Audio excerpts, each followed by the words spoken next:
অনা অসমীয়াৰ আচলতে সাহসখিনি ক'ৰ পৰা পাৰে এই মুহূৰ্তত যদি ক'বলৈ যাওঁ আমি বিশেষকৈ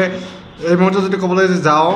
কাৰণ এটাই যে চৰকাৰখন আচলতে বৰ্তমান যদি ক'বলৈ যাওঁ চৰকাৰখন অনা অসমীয়া নে খিলঞ্জীয়া চৰকাৰ চবচে ডাঙৰ প্ৰশ্ন কিন্তু এইটোৱেই আমাৰ বৰ্তমান যদি ক'বলৈ যাওঁ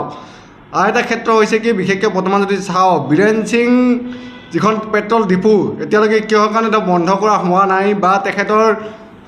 যিজনে আমাক ক'বলৈ গ'লে জাতীয় সংগঠন বা জাতীয় নায়ক তথা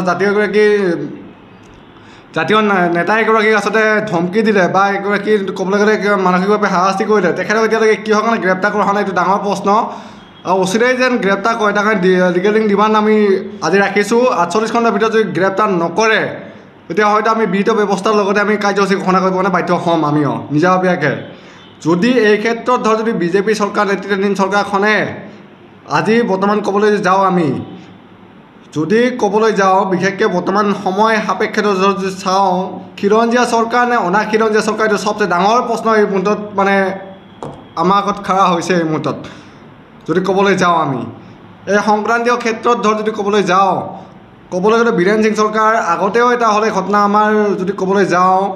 এই মুহূৰ্তত ধৰ যদি আগৰ কথা যদি মনত পৰে তেতিয়া ধৰ মানে ক'বলৈ যদি যাওঁ আগৰ এটা হৈছিলে কি আপোনাৰ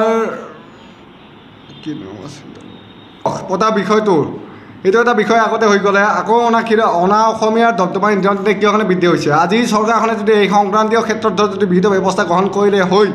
হয়তো আজি এই অৱস্থা যেন নহয় আৰু এটা কথা বিশেষকৈ মই আহ্বান কৰিম অসমৰ খিলঞ্জীয়া নাগৰিক তথা জাতীয় দল সংগঠনক বিশেষকৈ আহ্বান কৰিম এই সংক্ৰান্তীয় ক্ষেত্ৰত যে অনাগত দিনত আহি থাকিবলৈ দিনত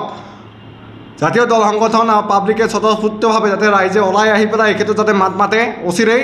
অন্যথা আমি অসমতে আমি আচলতে ভগনীয়া হোৱাৰ দিশত অগ্ৰগতি লৈছোঁ এই মুহূৰ্তত ধৰ যদি ক'বলৈ যে যাওঁ আৰু এই অনা অসমীয়াৰ দবদবা ইণ্টাৰনেটে বৃদ্ধি হৈ আছে এই ক্ষেত্ৰত যদি চৰকাৰে ধৰ যদি পদক্ষেপ গ্ৰহণ নকৰে